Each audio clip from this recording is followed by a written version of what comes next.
Halo Bapak Ibu sekalian, kembali bersama saya Pak Sul di channel Guru Kreatif 4.0.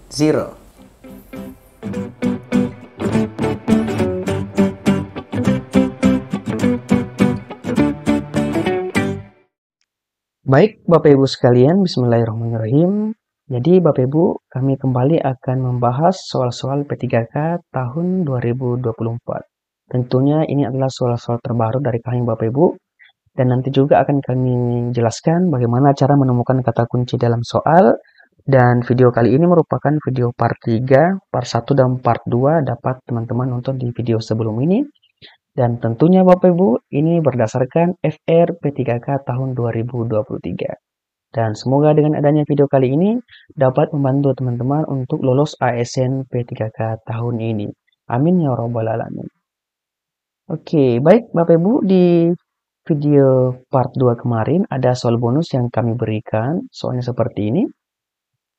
Saya bekerja dengan laptop yang langsung disambungkan ke pengisi daya karena baterainya sudah rusak. Namun akhir-akhir ini sering terjadi pemadaman listrik. Otomatis laptop saya ini tidak bisa dihidupkan dan membuat pekerjaan saya terkendala. Maka saya sebaiknya A. Menjadikannya alasan untuk menunda pekerjaan. B. Membeli baterai laptop baru. C. Meminta atasan untuk memperpanjang deadline. D. Membeli laptop baru meskipun dengan cara kredit. Dan E. Meminjam laptop tetangga. Nah, Bapak Ibu, di soal ini sebenarnya kata kuncinya ada di sini ya. Jadi, baterai laptop yang sudah rusak. Sehingga dia tidak bisa lagi bekerja. Jadi, ataukah sehingga membuat pekerjaannya terkendala. Nah, solusinya Bapak Ibu adalah tentu ada di baterainya. Solusinya tentu bagaimana kita membeli baterai laptop baru. Dan itu ada di opsi B. Jadi untuk soal ini Bapak Ibu, jawaban yang benar adalah B.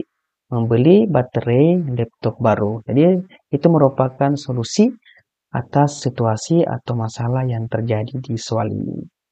Jelas ya, jadi selamat bagi teman-teman yang menjawab B untuk di soal bonus di part 2 kemarin. Oke, baik Bapak Ibu, sebelum kita lanjut, Bapak Ibu, ini saya akan menginformasikan dulu bahwa kami sudah melaksanakan bimbel P3K atau bimbel premium P3K 2024 bagi guru kreatif. Sudah ada 7 batch teman-teman, dan inilah batch 8, dan ini adalah batch terakhir dari kami Bapak Ibu. Nah, teman-teman, fasilitas yang Bapak Ibu nanti dapatkan ketika mengikuti bimbel ini, yang pertama tentu materinya ini adalah materi terbaru dan tentunya berdasarkan real test P3K tahun 2023. Kemudian Bapak Ibu, pembelajaran ini menggunakan Zoom online sebanyak 12 kali pertemuan.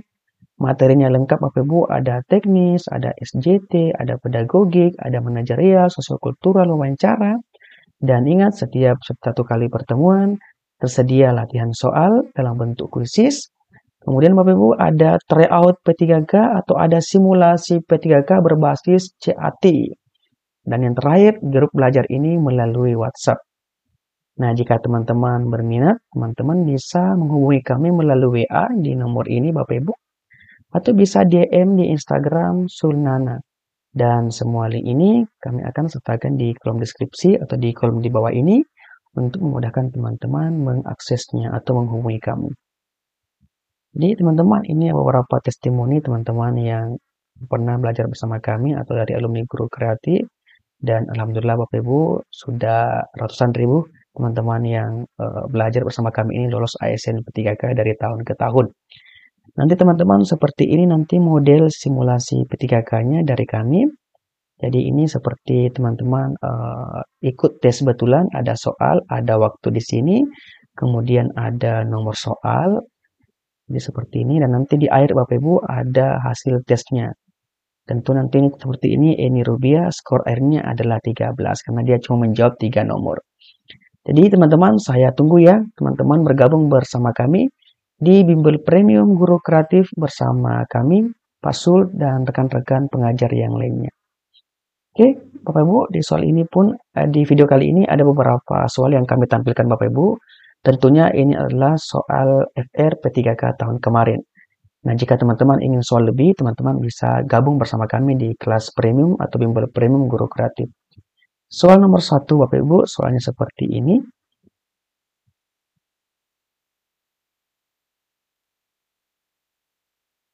Dalam pembelajaran di kelas, terdapat dua peserta didik yang berkebutuhan khusus. Pembelajaran apa yang tepat dilakukan guru dalam menghadapi kondisi ini? A. Menyuruh peserta didik untuk mengerjakan soal ke depan dan membimbingnya. B. Membagi kelas ke dalam beberapa kelompok diskusi. C. Melakukan pembimbingan di tempat duduk mereka. D. Mengelompokkan peserta didik tersebut dengan peserta didik yang pintar agar bisa ikut terimbas. Dan E. Memisahkan kedua peserta didik dengan peserta didik normal lainnya dengan perlakuan yang berbeda. Nah, kata kunci dari soal ini Bapak Ibu harus tahu dulu bagaimana tips atau bagaimana cara kita seorang guru ini menangani anak yang berkebutuhan khusus di dalam kelas. Ada beberapa perilaku untuk penanganan anak berkebutuhan khusus Bapak Ibu. Yang pertama, ini perilaku anak berkebutuhan khusus ini kadangkala tidak terduga. Oleh karena itu, Bapak Ibu penting untuk mendahulukan keselamatan dan tentu kita mengatur lingkungan agar nyaman secara fisik dan emosional. Yang kedua, kita bisa menggunakan metode yang beragam untuk membuat anak mengerti dan menguasai kemampuan baru. Dan yang ketiga, anak berkebutuhan khusus memerlukan dukungan ekstra atau guru pendamping yang duduk bersamanya. Jadi kita bisa mendampingi mereka atau duduk di samping mereka agar kita ini memberikan perhatian full atau dukungan ekstra kepada anak-anak yang berkebutuhan khusus tersebut. Oke, jadi Bapak Ibu sudah jelas ya di soal yang tadi. Kira-kira yang sesuai dengan kata kuncinya itu ada di opsi C, Bapak Ibu ya. Jadi bagaimana kita melakukan pembimbingan di tempat duduk mereka. Saya rasa inilah jawaban yang benar untuk soal nomor 1. Oke, jelas ya Bapak Ibu untuk soal nomor 1. Next Bapak Ibu, kita ke soal nomor 2. Soalnya seperti ini. Arif adalah anak yang rajin, memiliki sikap yang baik, dan merupakan ketua OSIS. Tapi, dari hasil laporan belajar, Arif memiliki 2 nilai yang di bawah KKM. Tindakan Anda sebagai wali kelas adalah A. Siswa tersebut tetap naik kelas dengan pertimbangan ketua OSIS dan sikap yang baik. B. Meminta masukan dari guru-guru terkait naik tidaknya Arif. Dan C. Mendiskusikan dengan orang tua Arif terkait masalah ini. D. Tidak naik kelas karena tidak memenuhi kriteria kenaikan kelas. Dan E. Naik kelas dengan syarat diberikan pengarahan dan bimbingan. Oke, Bapak Ibu, jika kita lihat aturan dari Permendikbud Bapak Ibu, kata kunci dari soal ini, Bapak Ibu harus tahu dulu seperti apa sebenarnya kriteria kenaikan kelas. Dan menurut Permendikbud nomor 23 tahun 2016, Bapak Ibu, kriteria kenaikan kelas itu adalah sebagai berikut. Yang pertama tentu KI 1 dan KI 2-nya ini atau kompetensi sikap dan sosialnya ini minimal baik. Kemudian yang kedua, KI 3, KI 4, pengetahuan keterampilan ini juga tuntas.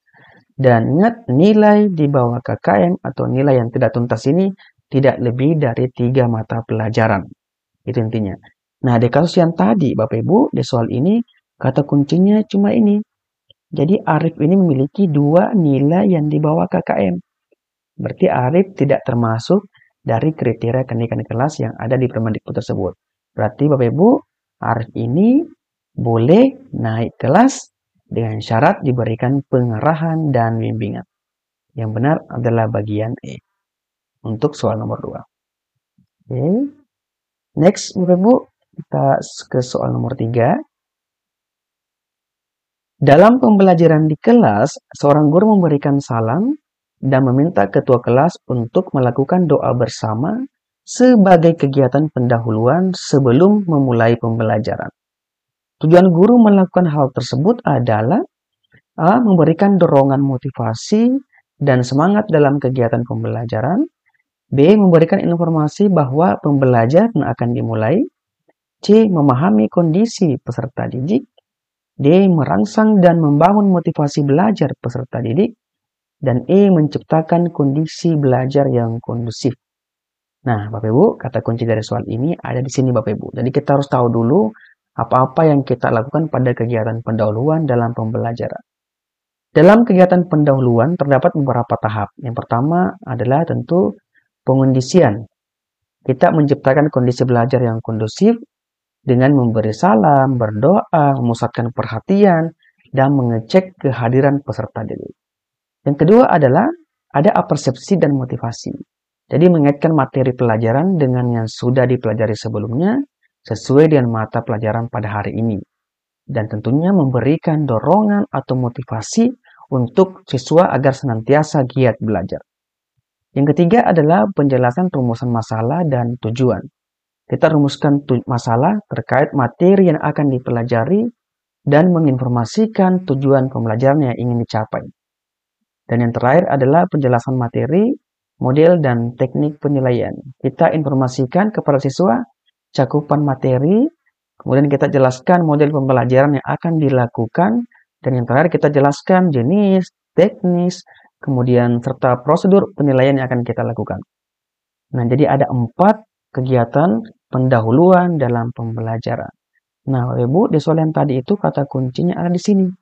Jadi, seorang guru memberi salam, meminta ketua kelas untuk melakukan doa bersama. Berarti itu masuk di bagian pertama, pengondisian. Jadi kita cek Bapak Ibu apakah A, B, C, D, dan E. Oke, ternyata ada di bagian E.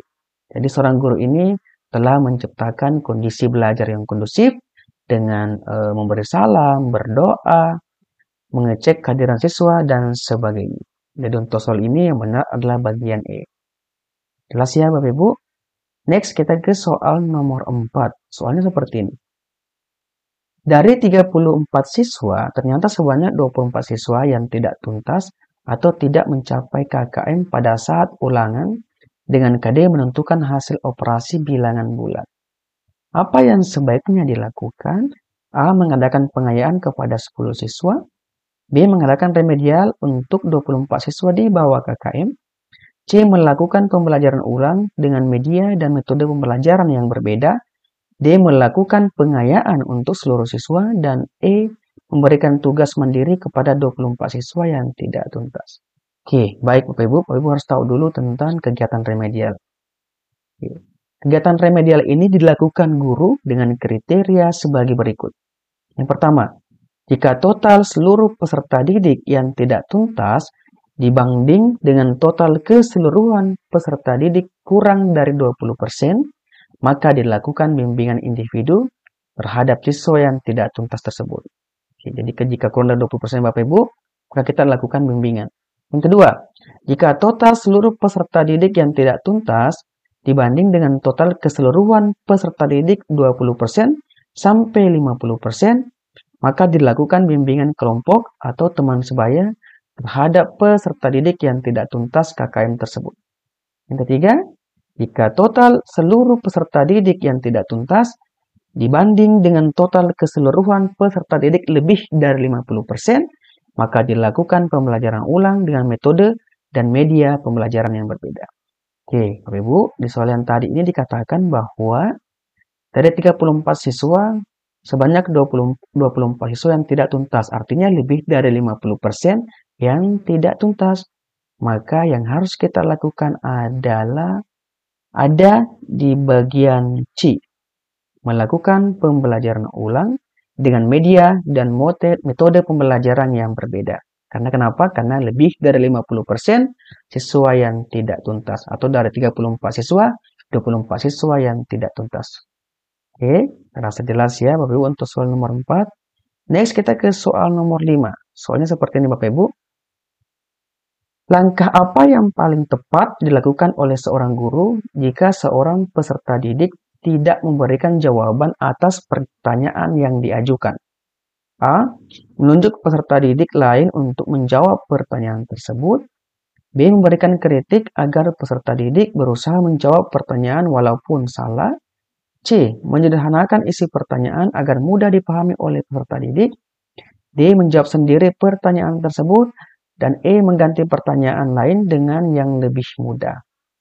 Oke, Bapak Ibu harus tahu dulu ya tentang langkah agar peserta didik dapat memberikan jawaban atas pertanyaan yang kita berikan.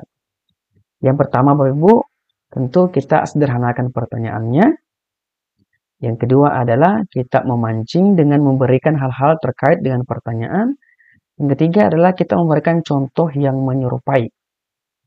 Itu ya harus yang tiga yang dapat kita lakukan jika siswa kesulitan memberikan jawaban atas pertanyaan yang kita berikan.